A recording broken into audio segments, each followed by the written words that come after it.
नमस्कार दोस्तों।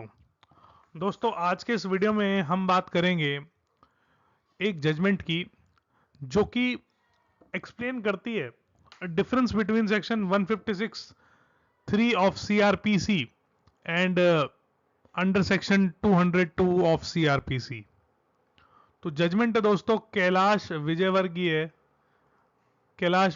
वर्सेस राजलक्ष्मी चौधरी की ये जजमेंट है, सुप्रीम कोर्ट की जजमेंट है, राइट। तो दोस्तों it explains the distinction between power of magistrate to direct registration of FIR and investigation at a pre-cognizance stage under section 156(3) of CRPC and the proceeding under chapter 15 complaints to magistrate after taking the cognizance, right। तो ये इस judgment में court ने explain किया है। तो section 156(3) क्या कहता है दोस्तों? It simply states that magistrate who is empowered to take cognizance under section 190 of the code may order the investigation for cognizable offenses। यानी कि जो संज्ञेय अपराध होते हैं या जो कॉग्निजेबल ऑफेंसेस होते हैं उनके अंदर मैजिस्ट्रेट को जब 156 सब क्लॉज 3 की एप्लीकेशन दी जाती है पुलिस के एफआईआर रजिस्टर ना करने पे, पुलिस क्या करती है कि आप थाने में जाते हैं और आप police don't register the case, तो आप क्या करते हैं, then you make complaint to the higher authorities. Police के ऊपर जो डीसीपी है उसको आप लेटर भेजते हैं, you know that is the procedure. And even then when police does not take action, what recourse you have? You can go to court, you can file an application under section 156(3) of the criminal procedure code, and the magistrate would decide whether an FIR should be registered in the case or not. But the prime requirement is that it should disclose a cognizable offense। Cognizable offence वो disclose करना चाहिए, तब magistrate FIR order कर सकता है। तो cognizable offence कौन से होते हैं? बेसिकली वो ऑफेंसेस जिनमें 2 साल से ज्यादा की सजा होती है, राइट, वो कॉग्निजेबल ऑफेंसेस होते हैं मोस्टली, राइट। नाउ जबकि सीआरपीसी का जो चैप्टर 15 है वो प्रोसीजर बताता है दोस्तों, it lays down the procedure to be followed by magistrate when a complaint case is filed. Complaint cases वो होते हैं जो बेसिकली प्राइवेट नेचर के होते हैं या जो जिनमें नॉन कॉग्निजेबल ऑफेंसेस की भी आप कंप्लेंट कर सकते हैं, राइट। अब जैसे कोई मान लीजिए कोई छोटा मोटा अपराध है, जैसे कि कोई मिसचिफ का केस है जिसमें कम सजा है, राइट, या कोई ऐसा अपराध है जिसमें कोई गाली गलौज कर रहा है किसी के साथ, तो ये जो है ना इसकी कंप्लेंट आप डायरेक्ट मजिस्ट्रेट को कर सकते हैं। बेसिकली इसमें पुलिस इन्वेस्टिगेशन की जरूरत नहीं है, and you have all the evidences you need to prove your case, and then you directly go to magistrate and magistrate can directly look into your case। So this is basically the complaint case procedure, right। Now to explain the differentiation between the procedure and power at both the stages, the court referred to Ramdev Food Product Private Limited versus State of Gujarat, in which Apex Court examined the distinction between power of magistrate to direct registration of an FIR under section 156(3) and power of magistrate to proceed under section 202 of CRPC, right। Now let us see this in detail. Now it is observed that the power under section 156(3) of CRPC is to be exercised on receiving a complaint or a police report or information from any person other than police officer, or upon his own knowledge, before he takes the cognizance under section 190।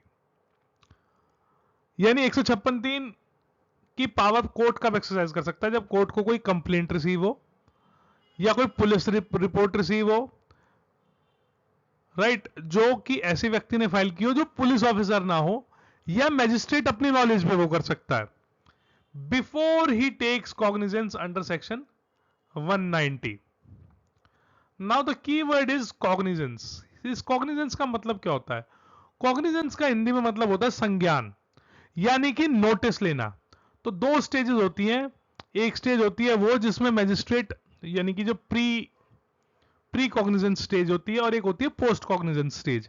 तो pre cognizance stage वो होती है जब तक magistrate मामले का notice नहीं लेता है, और पोस्ट कॉग्निजेंस स्टेज वो होती है जब when magistrate takes the notice of the complaint, यानी कि जब उसमें अपना वो जुडिशियल माइंड अपना लगा ले, उसको हम कहेंगे that he has taken the cognizance. When he is when it is at the pre-cognizance stage, then we can say that he has not taken the cognizance under section 190 CRPC. तो ये जो 156(3) वाली स्टेज है ना, basically ये कहती है कि दैट मैजिस्ट्रेट इज वो एक प्रोसीजर फॉलो कर रहा है, उसने अभी कॉग्निजेंस नहीं ली है कि मामला क्या है। वो बेसिकली ये देख रहा है कि कंप्लेंट आई है मेरे पास, और क्या इसमें पुलिस इन्वेस्टिगेशन की जरूरत है। बेसिकली उसने ऑफेंस की कॉग्निजेंस नहीं ली है, right. This is the power, this is the 156(3) meaning, right. Now the court explains that once magistrate takes cognizance, the magistrate has discretion to take recourse to his powers under section 202 of CRPC। तो CRPC 202 में क्या है? CRPC 202 में है कि magistrate सबको जो complaint आती है उसके बाद सारे विटनेसेस को वहीं एग्जामिन कर सकता है, right. Now it further says the court highlighted that section 202 of CRPC provides for postponement of issue of process, and the magistrate may require inquire the case into the case himself। वो खुद ही जांच पड़ताल शुरू कर सकता है, and direct the investigation to be made by the police officer। अगर वो चाहे तो खुद भी इंक्वायर कर सकता है, या चाहे तो इन्वेस्टिगेशन करवा सकता है पुलिस ऑफिसर से, और by such other person as he thinks fit for purpose of deciding whether or not there are sufficient ground for proceeding, यानी कि प्रोसीड करने के लिए सफिशिएंट ग्राउंड है या नहीं है, इसके लिए वो खुद भी इंक्वायरी कर सकता है, या मैजिस्ट्रेट को या पुलिस वाले को डायरेक्शन कर सकता है।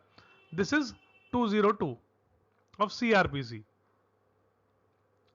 Now under section 203 of CRPC, the magistrate after considering the statement of complainant and the witnesses on oath, यानी कि शपथ, and the result of an inquiry if any under section 202, can dismiss the complaint, dismiss कर सकता है complaint को, and if he is of opinion that there is no sufficient ground for proceeding in every such case, briefly record his reasons. यानी कि उसको अगर लगता है कि कंप्लेंट में दम नहीं है और उसमें प्रोसीड करने की जरूरत नहीं है, तो वो ब्रीफ रीजंस रिकॉर्ड करके उसको डिसमिस कर सकता है। This is 202 and 203, right. और 156(3) मैंने बताया कि क्या होता है। Now let us see further. तो दोस्तों इसका मतलब ये हुआ कि magistrate has power when a written complaint is made to issue direction under section 156(3) of CRPC, but this power is to be exercised before magistrate takes the cognizance of offense under section 190. But in both cases, that is in 156(3) and 202, the accused person, when proceeding are pending before the magistrate, remain unrepresented। अब सीधी सी बात है कि जब matter pending है कि FIR register हो या मुकदमा आगे चलाया जाए या ना चलाया जाए, इन दोनों ही स्टेज में, यानी कि इन दोनों ही केसेस में, यानी 156(3) के केस में और 202 के केस में, एक्यूज जो है वो अनरिप्रेजेंटेड रहता है, यानी कि उसका अभी कोई रोल ही नहीं है। अभी तो ये डिसाइड हो रहा है कि केस रजिस्टर भी किया जाना चाहिए कि नहीं किया जाना चाहिए। तो so he remains unrepresented. This was the observation of the court. अब कोर्ट कहता है कि under section 203 of CrPC, magistrate after considering the statement of complainant and witnesses on oath and the result of inquiry, if any, under section 202 can dismiss the complaint if he is of opinion that there is no sufficient ground. यानी कि अगर उसे लगता है कोई sufficient ground नहीं है proceed करने का, तो वो उसको डिसमिस कर सकता है, राइट? ये भी हमने पहले भी बात करी थी.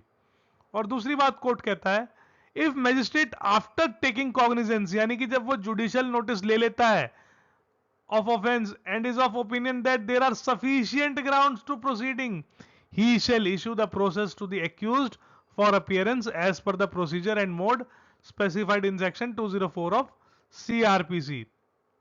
Process to the accused under section 204 falls under section chapter 16 of the CRPC and issued post the cognizance and inquiry investigation evidence recorded in a private complaint in terms of section 202.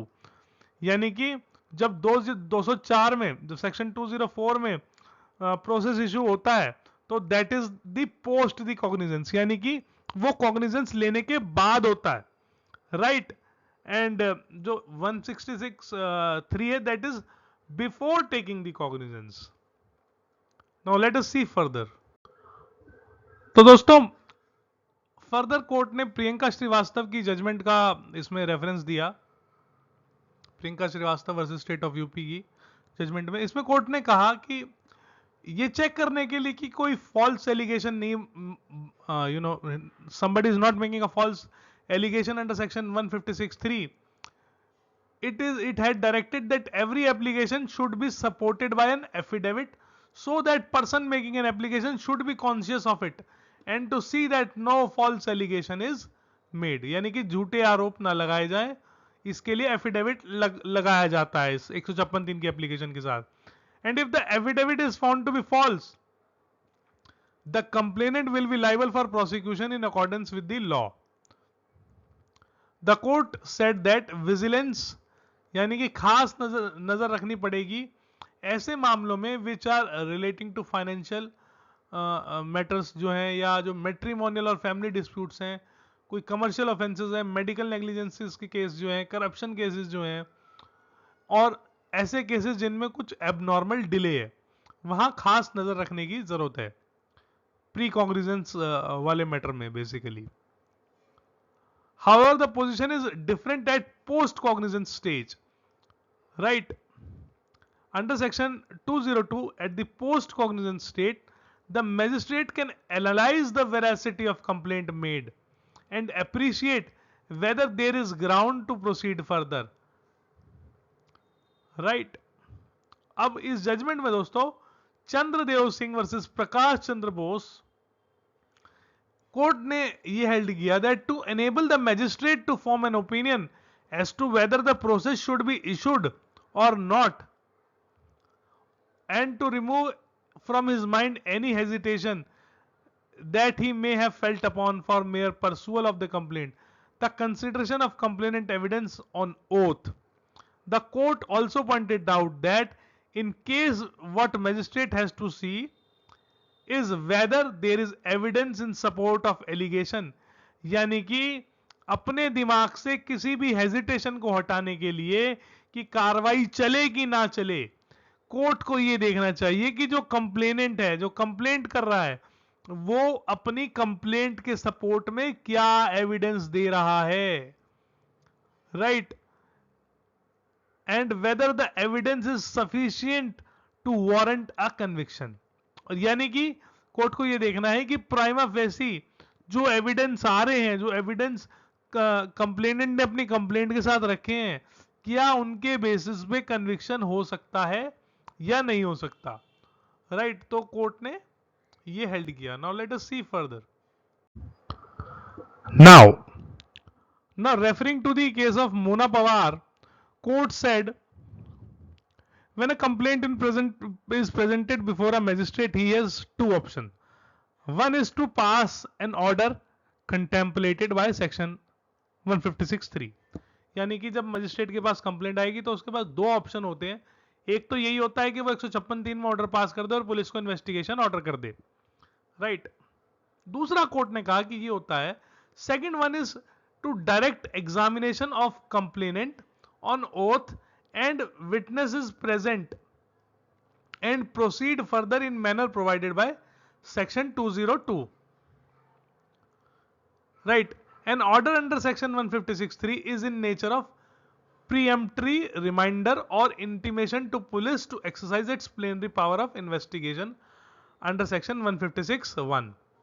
यानी कि जो 156(3) के अंदर order करता है court, उसका nature ऐसा होता है कि वो सिर्फ एक पुलिस को एक रिमाइंडर होता है, एक इंटीमेशन होता है कि भैया जाओ अपनी पावर इन्वेस्टिगेशन की एक्सरसाइज करिए और इन्वेस्टिगेशन करिए।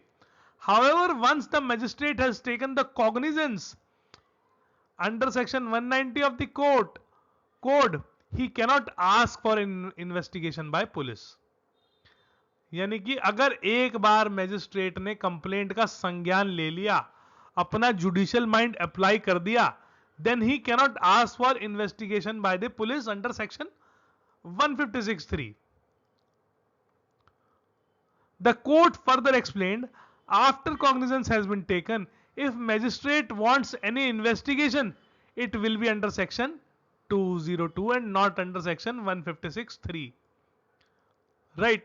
Whose purpose is to ascertain whether there is prima facie case against the accused person. यानी कि अगर 202 में मैजिस्ट्रेट ऑर्डर करता है इन्वेस्टिगेशन, देन उसका पर्पस ये है कि प्राइमा फेसी हमें ये फाइंड आउट करना है कि क्या एक्यूज के अगेंस्ट केस बनता है या नहीं बनता, and to prevent issue of process in false and vexatious complaint, यानी कि झूठी का कंप्लेंट्स में प्रोसेस इशू ना हो, कोर्ट का समझ ना जाए, ये हम प्रिवेंट करते हैं। Intended to harass the person named, right, किसी का हरासमेंट ना हो। Such examination is provided therefore to find out whether there is or not sufficient ground for proceeding further. तो जो 202 की कंप्लेंट है उसके अंदर ये होता है कि हमें ये फाइंड आउट करना होता है कि क्या मैटर चलाए जाने के लिए सफिशिएंट ग्राउंड है प्रोसीड करने के लिए, और 156(3) में कंप्लीटली डिफरेंट होता है, वो एक प्री कॉग्निजेंस स्टेज है और सेक्शन 202 एक पोस्ट कॉग्निजेंस स्टेज है। तो दोस्तों मैं आशा करूंगा कि आपको ये डिफरेंस क्लियर हो गया होगा 156(3) और सेक्शन 202 सीआरपीसी का। देखने के लिए आप सभी का बहुत बहुत धन्यवाद दोस्तों।